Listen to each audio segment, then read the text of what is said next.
Iskandar, Malaysia has so far attracted $12.8 billion in investment. This is about 97% of its target for 2010, and of that, $3.5 billion is already being busily spent on the ground, as we found out. This is the flagship development at Nusa Jaya, just a 30-minute drive from central Singapore. The area boasts many new investments, including a Legoland, which is slated to begin construction later this year, an education city, a medical district, as well as the beautiful new Putri Harbour. The project faced a blow after the pullout of a major Middle East investor, but the team on the ground says the economic downturn has actually been a boon for the project. With this climate now, prices have gone down to a level which is more reasonable to get all this infrastructure in. So as far as we are concerned, we are buying time that we need to actually put things in place so that investors can come in. Yeah, so we are lucky in that sense. Nusa Jaya is the flagship development of the Iskandar Economic Zone, where the administrative capital will be moved to from Johor Bahru, but it will also serve as a business, entertainment and residential district.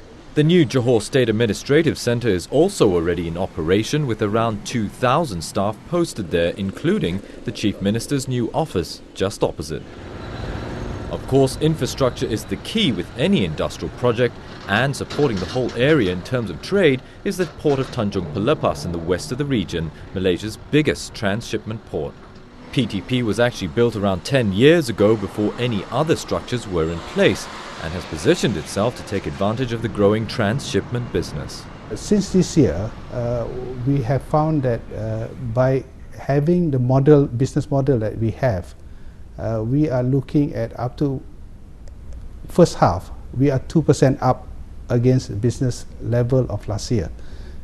So in this instance, we find that the other ports in the region seems to be getting double-digit decline. There are also plans to create a financial hub in Iskandar, but what will it take to get such a project off the ground?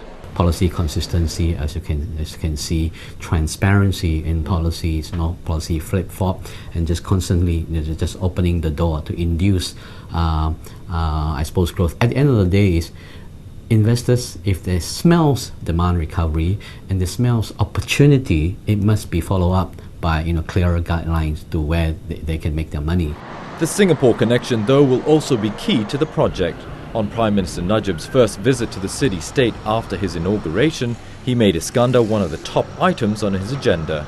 But for now, the new developments at Iskandar are off to a flying start, and the men in charge are optimistic about the future.